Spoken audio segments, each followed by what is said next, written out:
Сәлеметсіздер ме оқушылар? Біз бүгін жаңа бөлімді бастаймыз. Екінші бөлім адамзаттық құндылықтар және әлем мәдениеті.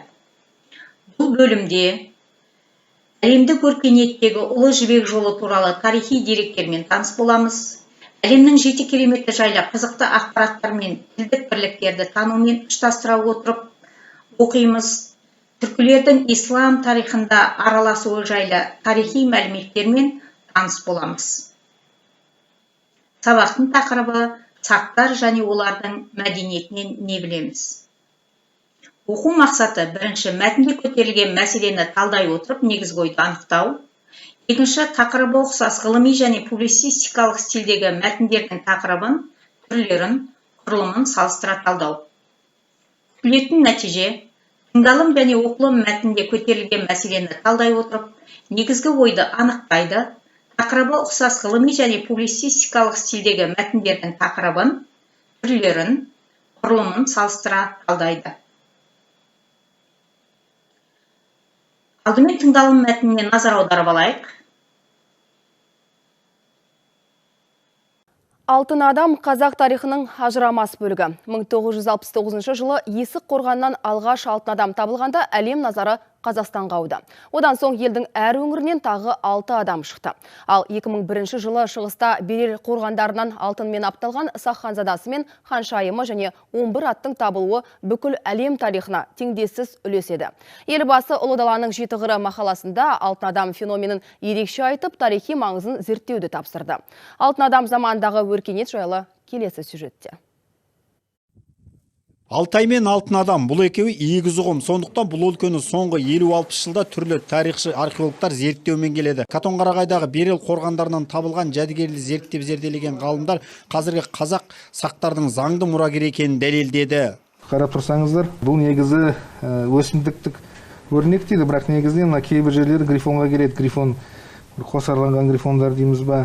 Осы жалпы өзінің пішіні бойынша, нелер бойынша неге келеді? Қазақтың қазіргі қошқар мүйіз деген оюына келеді. Алтын адам қазақ тарихының фонемені. 1969 жыл Есік қорғанынан табылған алғашқы алтын адам ұлттық тарихты жаңғыртудың негізі болды. Золотой воин начал уверенную поступь. Есік қорғанынан алғашқы алтын адам табылса, соңғы 50 жыл төңірегінде тағы 4 адаммен толықты. Олар Атыраудан, Қарағандыдан, Ақмоладан және Шығыс Қазақстаннан шықты. Бұл сол замандағы сақтардың мәдениеті мен өркениетінің қандай деңгейде болғанына дәлел. Сақ қорғандарынан табылған алтын жәдігерлердің көбі аң стилінде жасалған. Бұл сол заманда қазіргі қазақ даласында металлургияны қалай игергенінің дәлелі. Сом-сом алтындар сақтардың тұрмыс салтынан да дөп хабар береді. Осы жерден табылған қалайы рудасы сонау әлгі Қос өзен бойына Месопотамияға дейін тараған. Биыл Елекесаз деген Тарбағатайда табылған әлгі Сақ бекзадасының бір шалбарының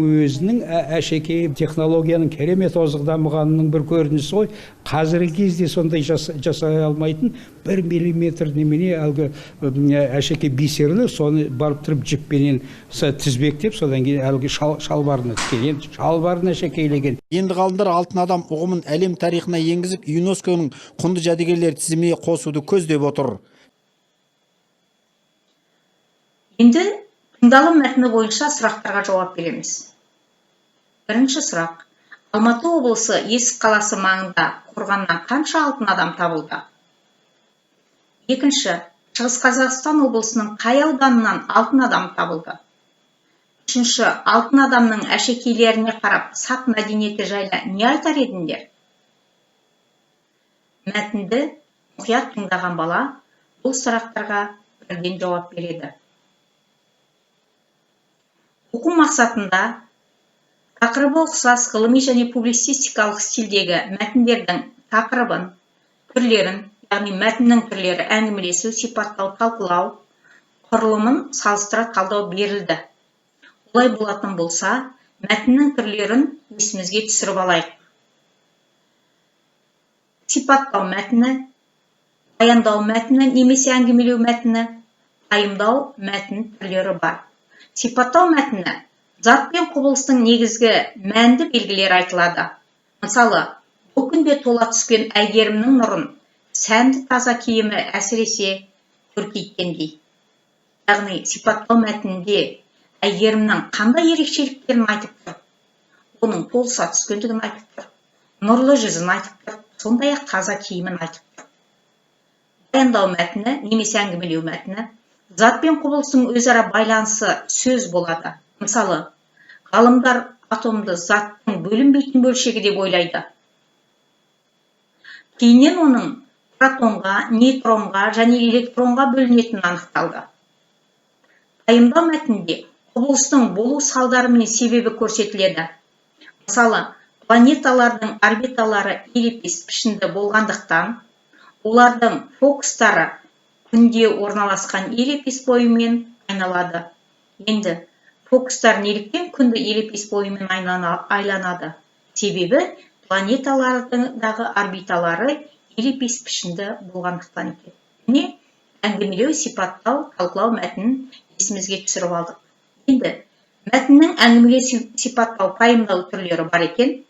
Әңгімелесу мәтіні қандай да бір оқиғаны баяндап, не істеді сұрағына жауап береді. Сипаттау мәтіні бір нәрсені затты сипаттайды және қандай сұрағына жауап береді. Пайымдау мәтіні белгілі бір пікірді түсіндіреді, дәлелдейді, не үшін сұрағына жауап береді. Оқылым тапсырмасы 32-ші бет, 1-ші тапсырма. Мәтінді түсініп оқып, тапсырмаларды орындаңдар. Бізге қандай тапсырма беріліп тұр? Бірінші, мәтіндегі ең басты мәселені анықтаңдар. Екінші, мәтін түрлерін әңгімелесу, сипаттау, талқылауды анықтаңдар. Үшінші, тірек сөздерге қатысты 4 ашық сұрақ құраңдар. Енді осы 3 тапсырманың ішінде бізге тірек сөздерге қатысты ашық сұрақтар дегеніміз не? Осыны есімізге түсіріп алайық. Ашық және жабық сұрақтар арасында айырмашылық бар. Басты айырмашылық біз күткен жауап түріне байланысты. Жабық сұрақ бұл қысқа жауап беруді талап ететін қарапайым сұрақ. Қысқа жауап бір сөз немесе қысқа фраза болады. Жабық сұрақтарға жауаптар әдетте бір жауапқа ие. Олар я, жоқ немесе шын, жалған сияқты шектеулі нұсқалар. Мысалы, әр сұраққа қатысты берілген 4 балама нұсқаның біреуін таңдау керек болса, яғни тест сұрақтары, бұлар жабық сұрақтар екен. Мысалы, жабық сұрақтарға мысал келтірейік. Сенің атың кім? Мектебің қалай аталады?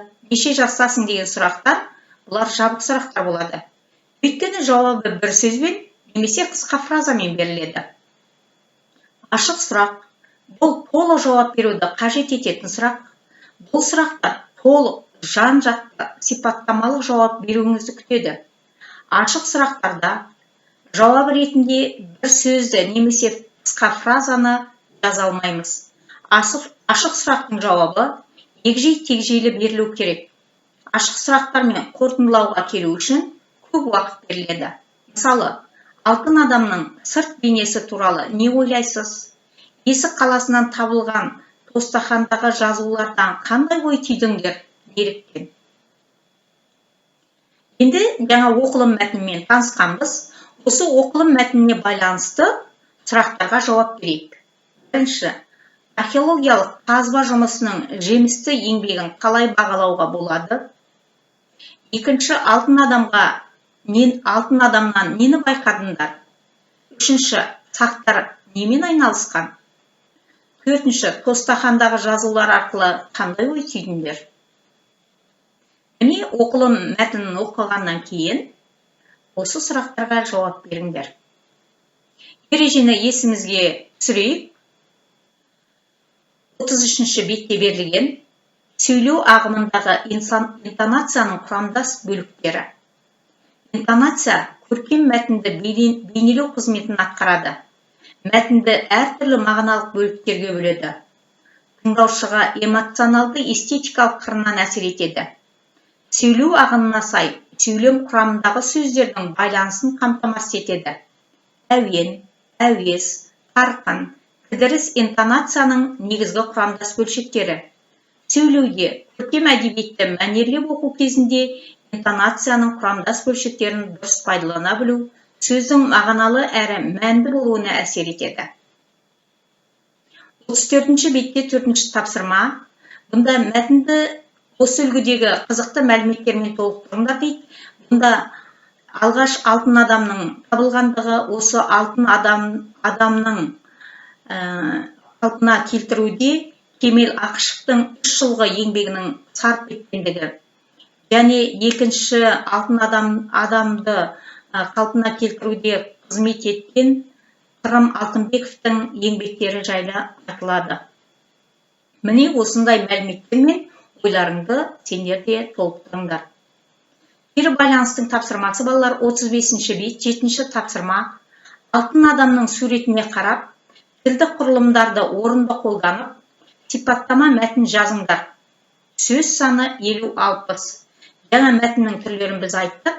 Енді сендер соның ішінде сипаттама мәтін жазады екенсіңдер. Яғни сипаттау мәні бір нәрсені затты сипаттайды және қандай сұрағына жауап береді. Сипаттама мәтінде зат пен құбылыстың негізгі мәнді белгілері айтылады. Яғни мәтінде алтын адамның негізгі және мәнді белгілеріне тоқтай отырып, сипаттама мәтін жазады екенсіңдер. Кері байланыстың тапсырмасын орындағаннан кейін күнделік кезекте жұмыстарыңды балалар күтпейді екенсіңдер. Кері байланыстың тапсырмасы 35 бет 7 тапсырма. Алтын адамның суретіне қарап, тілдік құрылымды орынды қолданып, сипаттама мәтін жазасыңдар. Сөз саны 50-60 сөз. Сабақ аяқталды балалар, сау саламатта болыңдар.